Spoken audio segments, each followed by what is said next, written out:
Hammaga salom. Qanaqa qilib iPhone'ga tekinga muzika sketchat qilsa bo'ladi? Bugun sizlar bilan mana shuni ko'rib chiqamiz. Chunki bilsangiz, iPhone o'zining ilovasi bor, musiqa ilovasi. Undan siz foydalana olmaysiz. Birinchi ro'yxatdan o'tganingizda 3 oy tekin bo'ladi va undan keyin esa oyiga 5 yo 6 dollardan to'lab borishingizga to'g'ri kelib qoladi. Shuning uchun ko'pchilik Telegramdan eshitishadi. Shuning uchun videoni oxirigacha ko'ring.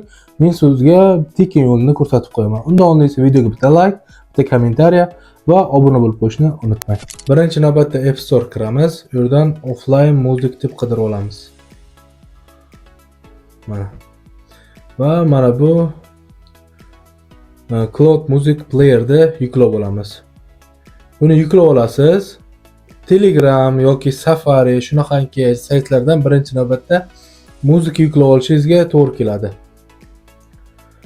Misol uchun men mana bu muzikani yuklab oldim. Men VPN botdan olyapman, tanlashni bosdim va podelitsiyani bosdim. Va saqlanit faylga qilib olamiz. Saqlanit qilib olamiz faylga. Bundan chiqib ketamiz. Keyin mana bu boyagi yuklab bo'lgan muzikamizga kiramiz, ya'ni ilovamizga, offline muzika kiramiz. Keyin import degan joy bor. File up degan joy bor. File upni ustiga bosamiz. Va boyagi sketchat qilgan muzikamizni o'shidan ochib olamiz, belgilaymizda va открытni bosib olamiz. O'sha muzika endi bu yoqqa tushdi. Agar siz ilovani internet bilan ishlatayotgan bo'lsangiz, reklama ko'rishingiz to'g'ri kelib qoladi. Lekin internetsiz ham ishlatsangiz bo'ladi. Chunki offline o'z nomi bilan internetsiz ham ishlatsangiz bo'ladi. Hech qanaqa reklama chiqmaydi o'sha paytda. Shu muzika joyiga tushadi, boyagi qo'shig'imiz va siz bemalol eshitaverishingiz mumkin. Buni offline eshitsangiz ham bo'ladi. Hozir ovozini chiqarmayapman. Hozir ozgina chiqaram.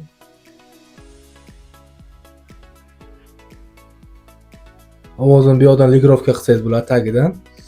Bitta ikkita funksiyalar bor. Ba'zi bir premium mana bunaqa funksiyalar ishlataman desangiz, premium obunani sotib olishingizga to'g'ri keladi. Lekin obeshni o'chirib ham ishlataversangiz bo'ladi.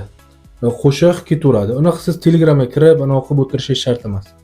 Mana shunaqa qilib siz iPhone'da muzika eshitsangiz bo'ladi. Agar Telegram emas, agar Safari'dan ham yuklab olsangiz bo'ladi.